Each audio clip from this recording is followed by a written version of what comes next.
காசு பணம் கொட்டு மணி மணி காசு பணம் கொட்டு மணி. அது இன்னைக்கு நம்ம என்ன பார்க்க போறோம்னு பார்த்தீங்கன்னா, ஒரு ட்ரேடிங்குள்ள நீங்க ட்ரேட் பண்ணணும்னு வந்துட்டீங்கன்னா முதல்ல நீங்க என்ன மாதிரி ஒரு டைப் ஆஃப் ட்ரேடர்ன்றதை நீங்க முதல்ல ஃபிக்ஸ் பண்ணிக்கணும். இப்போ ட்ரேடிங்ல வந்து நிறைய ஸ்டைல்ஸ் இருக்கு. இப்போ எப்படி ஒரு விஷயத்தையும் நம்ம வேற ஒரு கிரிக்கெட் எடுத்துட்டீங்கன்னு வச்சுக்கோங்களேன், ஒரு கிரிக்கெட்டருக்கு எல்லாத்துக்கும் ஒரு யூனிக் ஸ்டைல் இருக்கு பார்த்தீங்களா. அதே மாதிரி தான் ட்ரேடிங் உள்ள வரும்போதும் எல்லாருக்குமே ஒரு ஸ்டைல் ஆஃப் ட்ரேட் இருக்கும். அந்த ட்ரேடிங்ல உங்களோட ஸ்டைல் என்னன்றது தான் நம்ம டீட்டெயிலாக பார்க்க போறோம். ஸோ இப்போ பார்த்தீங்கன்னா ஒரு 4 டைப்ஸ் வச்சுருக்கேன். இந்த 4 டைப்ஸில் ஃபஸ்ட்டு டைப் என்னன்னு பார்த்தீங்கன்னா இன்வெஸ்டர்னு சொல்லுவோம். இந்த இன்வெஸ்டர்ன்றது யாருன்னு பார்த்தீங்கன்னா, ஒரு மார்க்கெட்டில் வந்துட்டு நான் அமௌண்ட் இருக்குது, அந்த அமௌண்ட்டை எடுத்துகிட்டு போய் போட்டுட்டேன், 5 வருஷம் 10 வருஷம் ஆனாலும் நான் அப்படியே போட்டு வச்சிடறேன். இப்போ எப்படி தங்கத்தை வாங்கி வைக்கிறது வந்து ஒரு இன்வெஸ்ட்மெண்ட் மெத்தட்.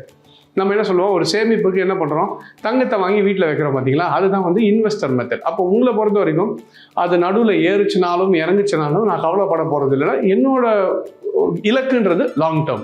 இப்போ என் குழந்தை பிறந்திருக்கு, நான் 20 வயசு ஆகும்போது என் குழந்தையோட காலேஜுக்கு சேர்த்து வைக்கணும், அதுக்காக நான் ஒரு அமௌண்ட்டை இப்பயே கோல்டில் போட்டு வைக்கிறேன். அது வந்து இன்வெஸ்டரோட மைண்ட் செட்.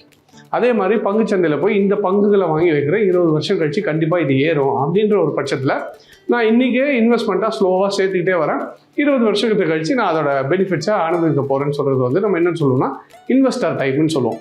இப்போ ரெண்டாவது விஷயம் என்னென்னு பார்த்தீங்கன்னா, இப்போ ஸ்விங் ட்ரேடர்ஸ்ன்னு சொல்லுவோம். இந்த ஸ்விங் ட்ரேடர்ஸ்ன்றது யாருன்னு பார்த்தீங்கன்னா, இது யாருக்கு செட் ஆகும்னா, இந்த யாரெல்லாம் வேலைக்கு போய்கிட்டு செகண்டரியாக நமக்கு ஒரு இன்கம் வேணும். இப்போ நான் வேலைக்கு போயிட்டுருக்கேன், ஆனாலும் எனக்கு சம்பளம் பத்தலை, நான் ட்ரேடிங்கில் இருந்தோ ஒரு இன்வெஸ்ட்மெண்ட் மெத்தட்லையோ இல்லை ஒரு ஸ்விங் ட்ரேடிங்கில் நான் போட்டு எனக்கு சம்பாதிக்கணும் அப்படின்றவங்களுக்கு தான் எந்த மெத்தட்னா ஸ்விங் ட்ரேடிங். இந்த ஸ்விங் ட்ரேடிங்கில் நீங்கள் என்ன பண்ணுவீங்கன்னு பார்த்தீங்கன்னா, நீங்கள் டெய்லி ட்ரேட் எடுக்க மாட்டீங்க.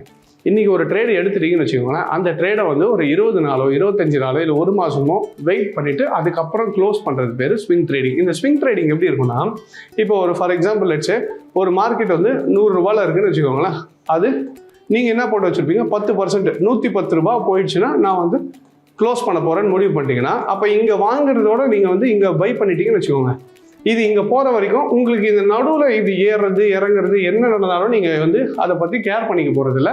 நீங்கள் எப்போ இந்த மார்க்கெட் 110 ரூபா போச்சோ அந்த இடத்துல நான் என்ன பண்ணிப்பேன், என்னோட ட்ரேடை க்ளோஸ் பண்ணிவிட்டு 10% முடிச்சுட்டு வெளியே வந்துடுறேன். ஏன்னா நான் டெய்லி வேலைக்கு போயிட்டுருக்கேன், என்னால் வந்து டெய்லி மார்க்கெட்டை உட்காந்து பார்த்துட்டு இருக்க முடியாது.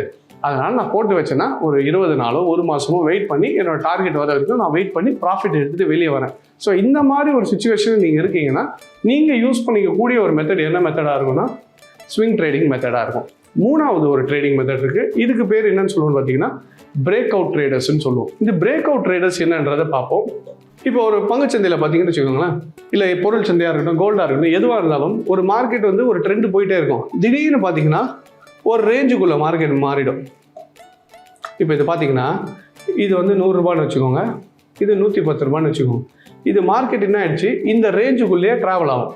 100லேருந்து 110க்குள்ளேயே தான் ட்ராவல் ஆகிட்டு இருக்குமே தவிர ஒரு புது உச்சத்தையும் அடையாது, ஒரு புது பாட்டமும் போகாது. அப்போ இதுக்கு பேர் தான் பிரேக் அவுட் ட்ரேடர்ஸ். இவங்க என்ன பண்ணுவாங்கன்னா இந்த மாதிரி சுச்சுவேஷனாக கண்டுபிடிப்பாங்க. எந்த ஸ்கிரிப்ட், இப்போ ஃபார் எக்ஸாம்பிள் ஒரு பங்குகள் இருக்குது பார்த்தீங்களா, இந்த எந்த பங்குலாம் இந்த மாதிரி இருக்குது, ஃபார்மேஷனில் இருக்குன்றத சார்ட்டில் போய் கண்டுபிடிச்சிட்டு அது எப்போ எந்த சைடு பிரேக் அவுட் ஆகுதோ அதுக்கப்புறம் போய் ட்ரேட் பண்ணுவாங்க. இப்போ இந்த இடத்துல இது 110 பிரேக் ஆகி ஃபர்ஸ்ட் டைம் 112 வரும்போது அப்போ அவங்க என்ன பண்ணிப்பாங்க, அங்கே போய் பை பண்ணி வச்சுப்பாங்க. ஸோ அப்போ என்ன ஆகுதுன்னு பார்த்தீங்கன்னா புது உச்சத்தை போகும்போது அவங்க எதுக்கேற்ற ப்ராஃபிட் பண்ணிட்டு வெளியே வருவாங்க. ஸோ அப்போ பிரேக் அவுட் ட்ரேடர்ன்றது யாருன்னு பார்த்தீங்கன்னா, பொறுமையாக வெயிட் பண்ணி எப்போ மார்க்கெட் எனக்கு ஒரு பிரேக் அவுட் ஆகுதோ அதுக்கப்புறம் ட்ரேட் பண்ணுறவங்க வந்து பிரேக் அவுட் ட்ரேடர்ஸ். நார்மலாக வந்து ஸ்விங் ட்ரேடர்ன்றது இங்கேயே பை பண்ணிட்டு இருப்பாங்க. பிரேக் அவுட் ட்ரேடர்னா இந்த ஒரு மெத்தடை ஃபாலோ பண்ணி இந்த மெத்தட்லேயே ரெகுலராக பண்ணுறவங்க தான் பிரேக் அவுட் ட்ரேடர்ஸ். ஸோ நாலாவது ஒரு விஷயம் இருக்குது, அது யாருன்னு பார்த்தீங்கன்னா ரீட்ரேஸ்மெண்ட் ட்ரேடர்ஸ்ன்னு சொல்லுவோம். ஸோ இப்போ ரீட்ரேஸ்மெண்ட் ட்ரேடர்னா யாருன்னு காட்டுறேன். நம்ம இப்போ முன்னாடி பார்த்தோம்ல பிரேக் அவுட் ட்ரேடர்ஸு, இப்போது இந்த இடத்துல இது 100 ரூபான்னு பார்த்தோம், இது வந்து 110 ரூபான்னு பார்த்தோம். இப்போ ஃபஸ்ட்டு டைம் மார்க்கெட் என்ன ஆகுது, இதை பிரேக் பண்ணிவிட்டு 113 ரூபா போகுது. இப்போ ஒரு பிரேக் அவுட் ட்ரேடர் என்ன பண்ணுவார்னா இமீடியட்டாக 113 ரூபாலே பை பண்ணிவிடுவார். ஆனால் ஒரு ரீட்ரேஸ்மெண்ட் ட்ரேடர் அப்படி பண்ண மாட்டார். என்னன்னா அவரோட நேச்சரை வந்து பார்கெயின் பண்ணுறது, நீ சொல்கிற விலைக்கெல்லாம் நான் வாங்க மாட்டேன், நீ எப்போ கீழே வரையோ என் ரேட்டுக்கு வந்தால் தான் நான் வாங்குவேன்ட்டு இந்த 113லேருந்து திருப்பி எனக்கு எப்போ 110 ரூபா மார்க்கெட் வருதோ அப்போ தான் நான் பை பண்ணுவேன்னு வெயிட் பண்ணிட்டு இருப்பார்.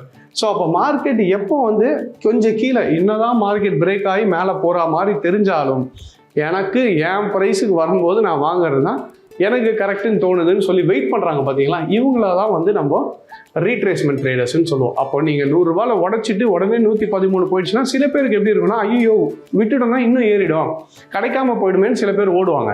சில பேர் எனக்கு கடைகள்னால பரவாயில்ல, நான் எதிர்பார்க்குற ப்ரைஸுக்கு வர வரைக்கும் நான் வாங்க மாட்டேன்னு சொல்லி வெயிட் பண்ணுறவங்க வந்து ரீட்ரேஸ்மெண்ட் ட்ரேடர். அப்போ இந்த 4 டைப் ஆஃப் ட்ரேடரில் நீங்கள் என்ன டைப் ஆஃப் ட்ரேடர்ன்றது நீங்கள் சூஸ் பண்ணிக்கணும்.